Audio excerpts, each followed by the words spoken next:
Yes, and welcome back to the Rendezvous. It's me, Kurtis Powers, here in the second hour, and I am very, very happily joined by the man, Mr.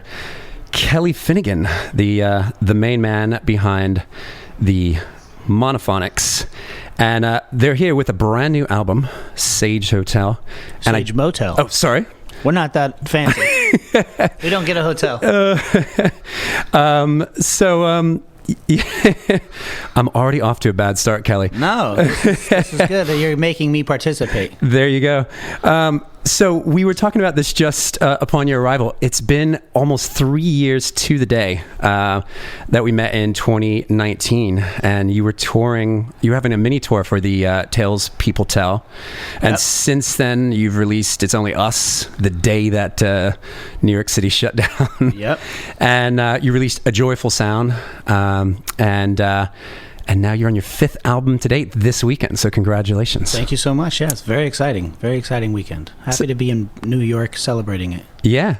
And so this is an official celebration of the album's Yeah, kickoff. we wanted to come places that we love, and we love New York. Obviously, we love San Francisco. We love LA. I mean, we love a lot of places, but, you can't start just burning money.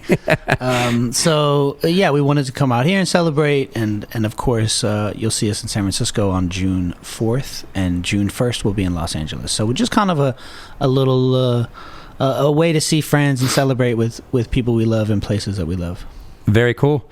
So how have you been? I mean, not much has happened in the last 3 years. 3 years, yeah, that's right. I've been, good. Definitely growing. A lot's happened in 3 years, and I feel like, I think like everybody, there was a major kind of stand back and take a look at just another side of life. Given how things were. Now I'm very lucky. I didn't have to sit around for too long. I figured out quick. In April, I said, well, I'm not going to sit around waiting to figure out what's going to happen, so I'm going to go back to work. Yeah. And luckily I live, a couple miles from the studio where I do all my things, where Monophonics studio and my studio is, so I got to work. So, but still adjusted to life and like everything. But what I love is that, I stayed creative and I didn't stop making music. And, all the things you named are kind of a reflection of that. I have Sage Motel, I did Joyful Sound, and I have a few other records that I've produced for other bands in that time. So I've been good, man. Like I said, the ups and downs, like everybody else, Can't sit here and go, it's all been amazing. A lot of good things, a lot of bright spots, you know what I mean? Especially in the sense of music, but there's been some rough spots in there as well. So surely, yeah. And what was it that kind of gave you that inspiration to? I mean, I remember the first month and thinking like, oh well, this is what it is, and we'll do it. And then you get to that point where probably something sets in, and I remember thinking like, oh, we got to do something crazy now.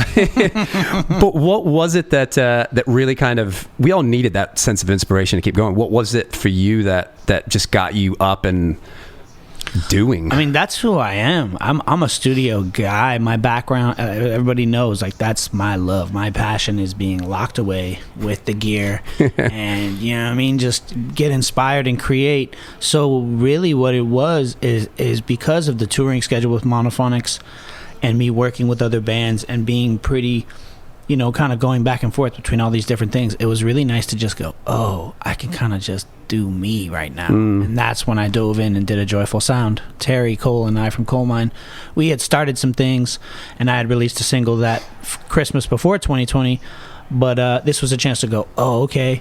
Unfortunately, the plan was to kind of go back and forth between Ohio and do it a little bit more collaborative with Terry, but it was still a collaboration, but it's just a lot more of the stuff was happening in my place.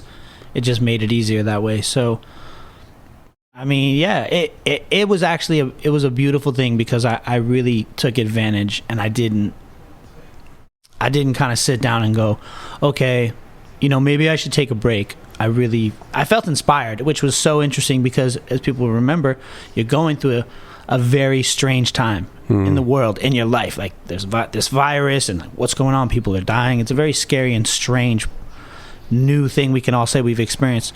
But there was also, in the summer, where I was still kind of working on the project, and leading up to the summer, all these protests and things going on with George Floyd and the police. So it was an interesting mood. I kind of had to continuously shut my phone off and not go deep into what was happening in the world while I'm trying to make this very vibey music that's very particular to a certain time of year and a certain feeling. And so it was an interesting thing.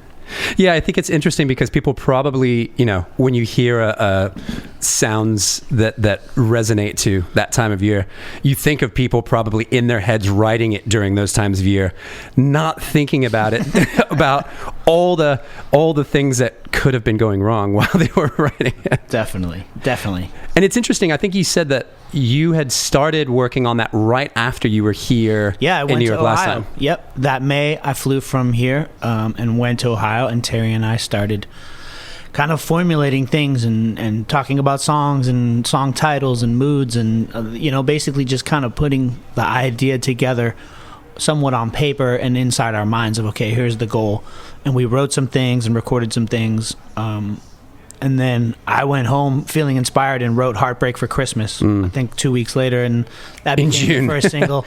Yeah, that became the first single. That one turned around real fast. And so, that's... Very cool. Yeah, that's the best way it happens, man. Yeah. When it happens fast, it feels so natural and so good. Yeah. So, Sage Motel that I have right here, your... fifth album seems to have a concept to it. Definitely a concept record. That was something we wanted to dive into. We'd never done that as a band, and it's a very much something that we all kind of, we're into that. People are still doing it. Artists are still doing it. I mean, you see, yesterday there's another great artist who released a concept record, Mr. Kendrick Lamar. So we're great minds think alike. You know what I mean? So that's just it. And once again, it happened naturally. We did not say, what can we do? Concept. Right. It's like, no. It all unfolded very organic. So that's very cool. And I like on the promo, there's a line on it that says, if the walls at Sage Motel could talk. And so my question is for you, what would they say? They would talk about, being witness to basically probably the most beautiful moments and the ugliest moments that humans can show, and we've all seen that, and we've all been there in terms of just understanding how beautiful life can be, how amazing things like love can be, and family, and all the things that really, as you get older and you look at life, you go, well, these are the things that really matter. You know what I mean? These are the things that make life really special, and all this other stuff is BS. And then there's the other side of the coin, which is humans can be very strange creatures, very dark, very, and I say dark with such a broad stroke of, there's a lot of, unwell people out there who are into some wacky things that can be hurtful and hurt people and painful. So I think the walls would talk about how the vast, the yin and the yang with human beings, and those walls have seen the best and the worst of people. And it's a very interesting concept, and I love that you just dropped the Kendrick Lamar thing. I know that this is a Monophonics interview, but talking about Kendrick, that's just that's such a interesting coincidence. I was talking about it yesterday. Well, I was mentioning it literally an hour ago, and there's a parallel to the question I'm going to ask you. Is there's the one song that I think if you didn't, and I want to look at my phone right now just to see what the song is that I'm quoting. There's one of the Kendrick Lamar songs.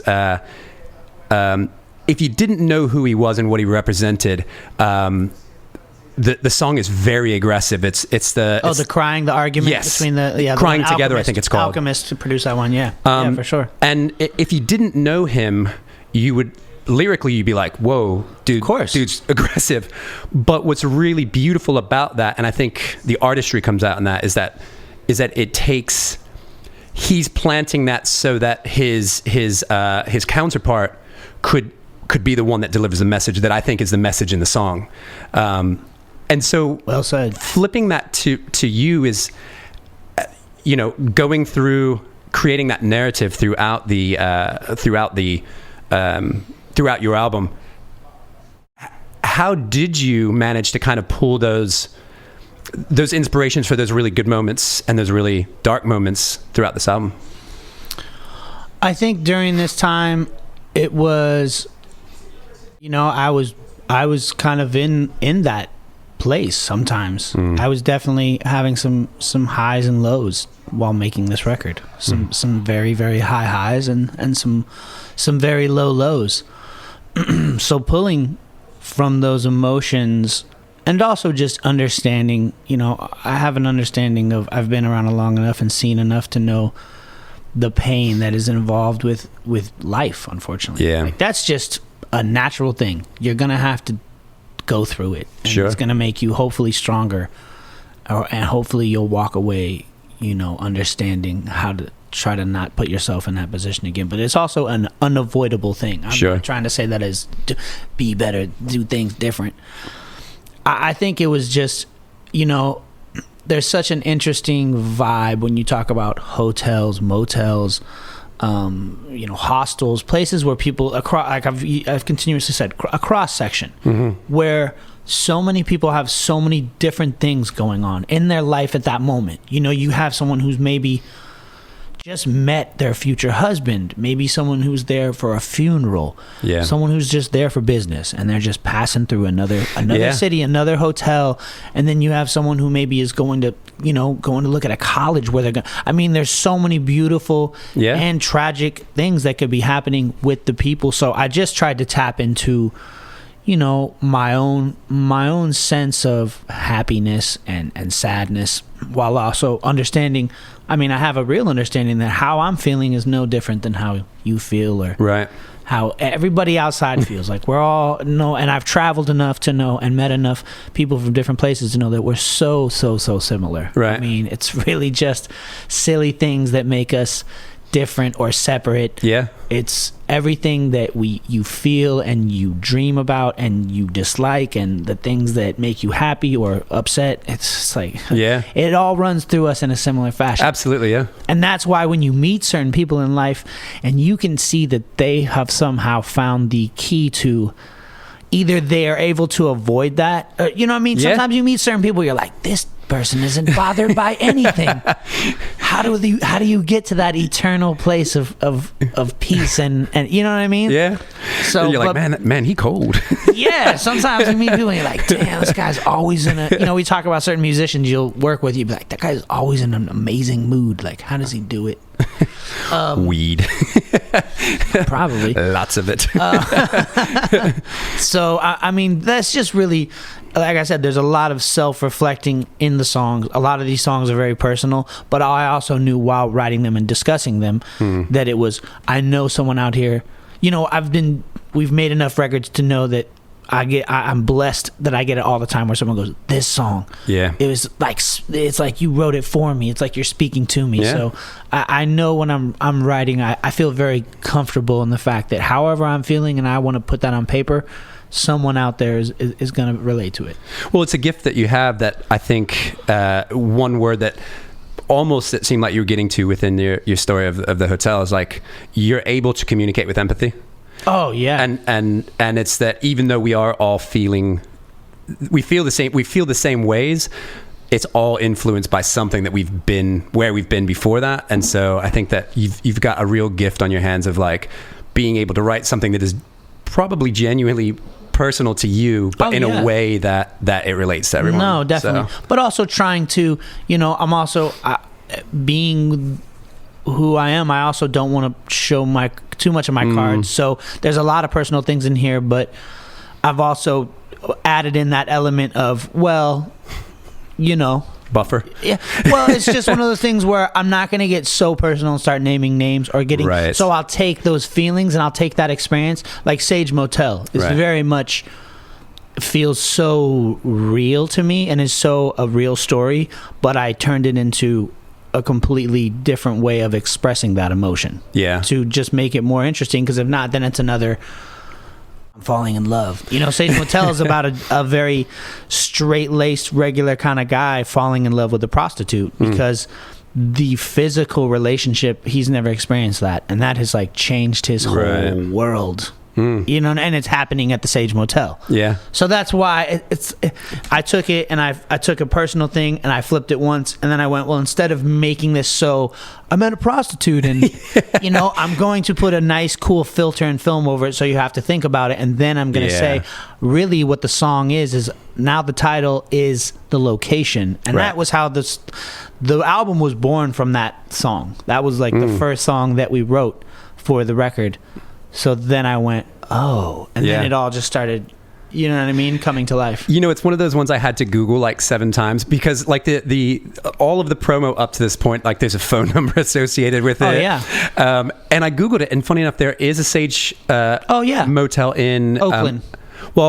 There's multiple. I didn't find the one in Oakland. I found them in places like Utah.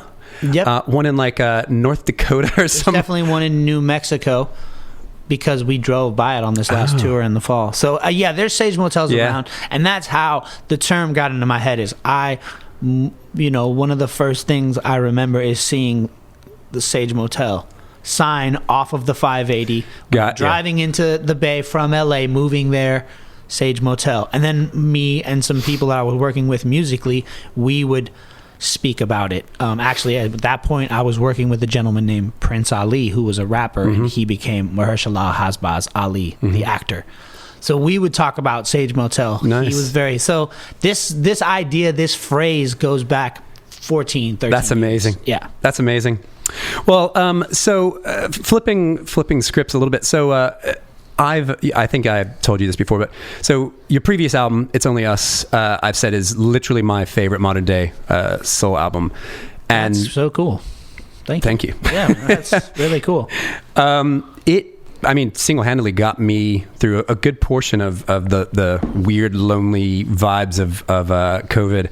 And I just remember doing a live show from my house. We were talking about radio broadcasting from our homes, and I remember just the first time I had gotten the promo from Tony Banyata, who's made this happen today. Much love to Tony. I remember just sitting there listening to it and going into this amazing, I think I had those headphones on right there that you're wearing. These are comfy. I know. I gave you my best. But just going into that vibe that just rocks out for, what is that, a good, I don't know, instrumental for about 3 minutes at the end of the song? Yeah, it's about 3.5 minutes, And it just, I don't know, it just kind of got me through that period. But Sage Motel, equally magically, but pulling you, I think, clearly based on your description, in very different directions as far as emotions and things like that. Going for the jugular, would you say that you're probably in one of your best musical periods of your life right now? Because I would. And good.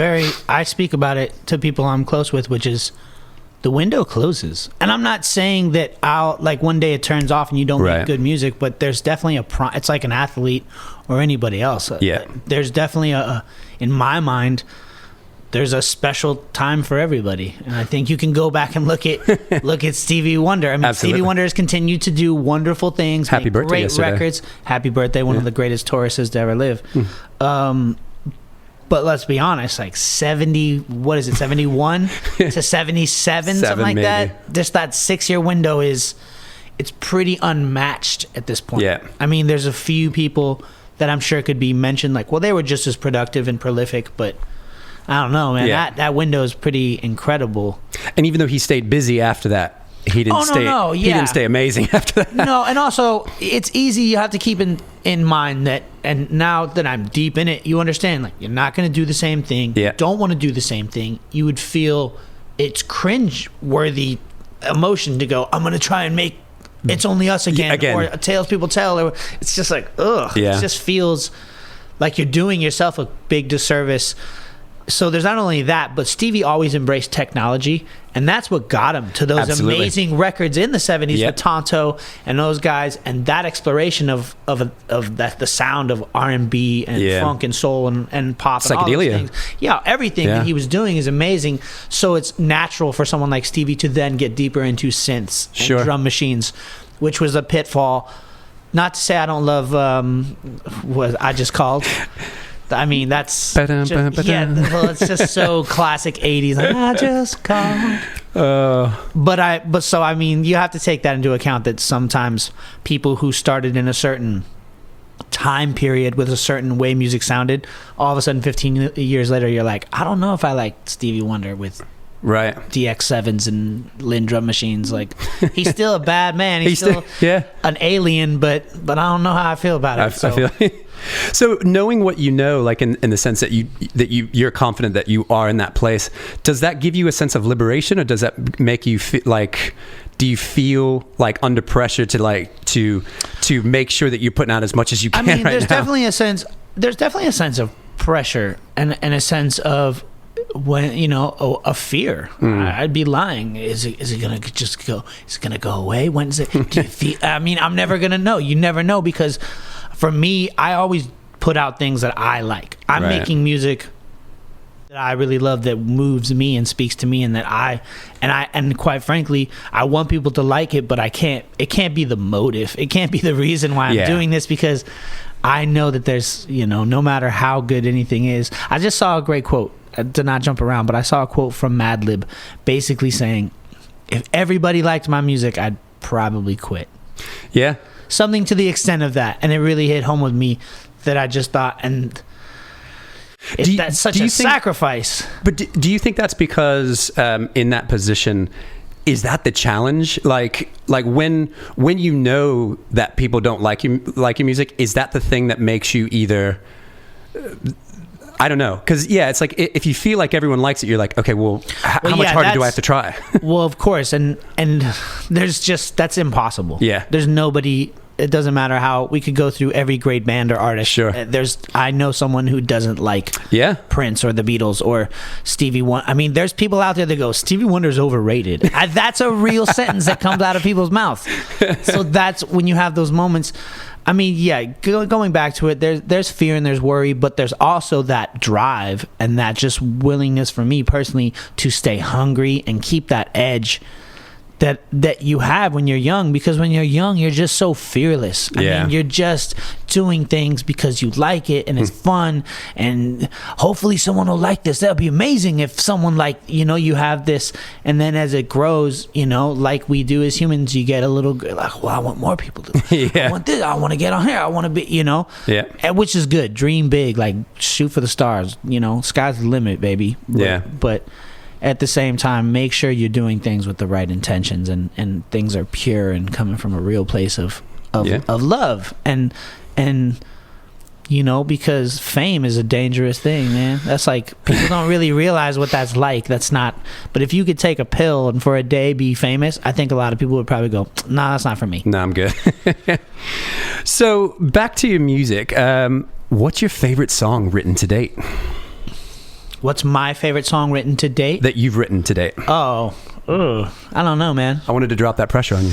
I don't really, I mean, to be honest, things are so, I have certain feelings about all different songs for different reasons, because they represent different things. I honestly... At different times, yeah. Yeah, man, I really don't think I have a favorite.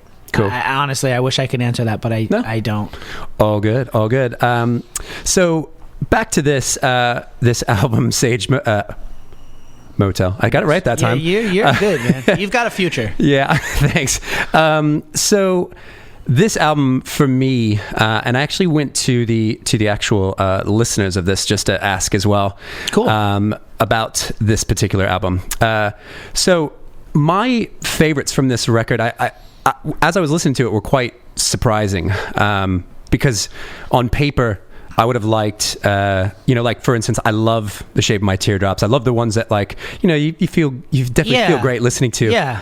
But the ones that really resonated with me are Sage Motel, which there's just something that is I'm blown away when I hear that complexity of creating things like that. Broken Boundaries, hands down, favorite song on the album. Awesome. The depth of that song, and just the I don't know, the oral emotion that I felt listening to that song was amazing. Cool. That makes me feel good. And then Crash and Burn, Some of our listeners have been saying their favorites are Warpaint, says Pete Brady, and Belfast. Interestingly enough, Brendan Farrell in South London says Check-In. Check-In is his... Cool. I love Check-In. The nice instrumental I love that introduction it's there. Super vibey. And let's see here. I'm trying to just pull a few more of those.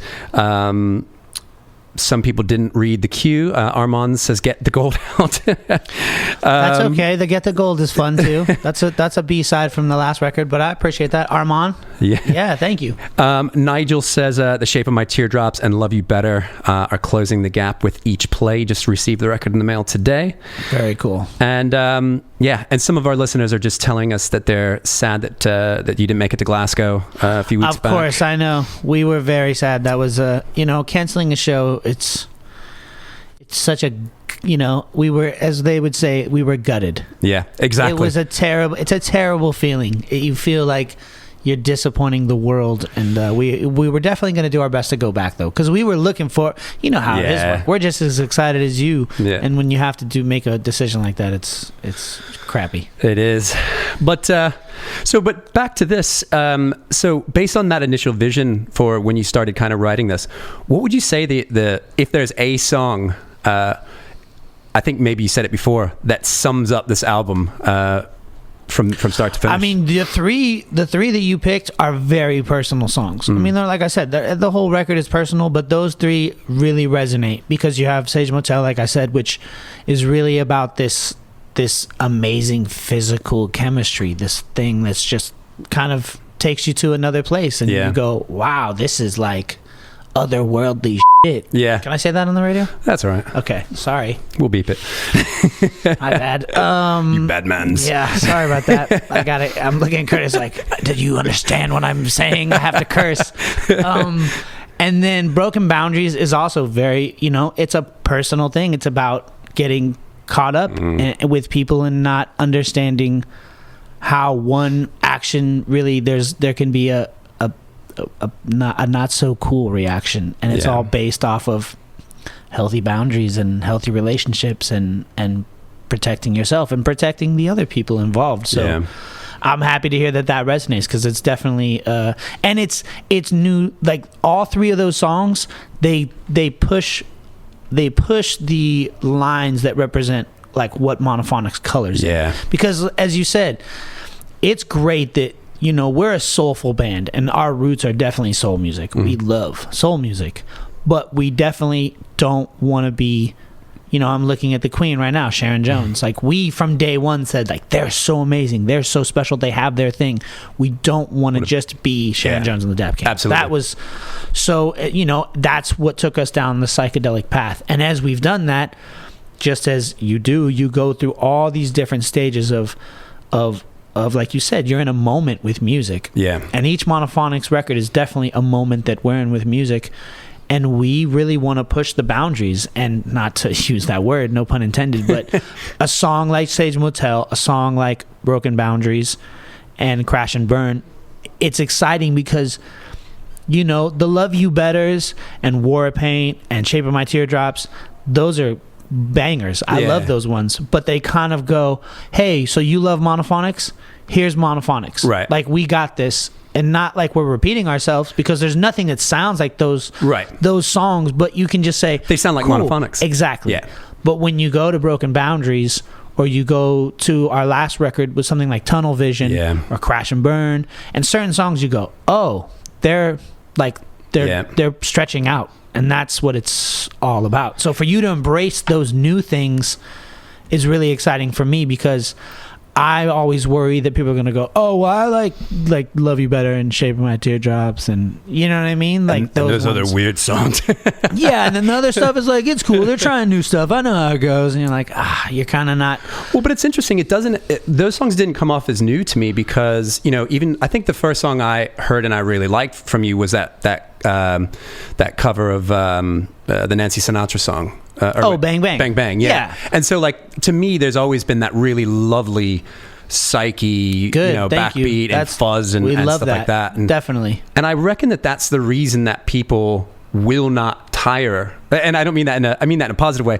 I think that that's the reason they will not tire of you, because you're not just one sound, same production, same. Yeah, you know. we don't want. I mean, I definitely want to have. There's a, like any band, you want it to be the sound. Yeah. Because every great band, even as they grow and they evolve, they have a sound. Yeah. So I mean, we definitely wanted to do that with this. Give you the new stuff, give you the best of the best in what we do, and even it felt like this is a mature, every record feels like growth, but this feels a little bit more mature. I personally feel like, as the person who's been a part of making every Monophonics record since 2012, that this just has a maturity and depth to it that others haven't. And I think with It's Only Us, it was starting to really get in that direction. So let's look at this thing real quick.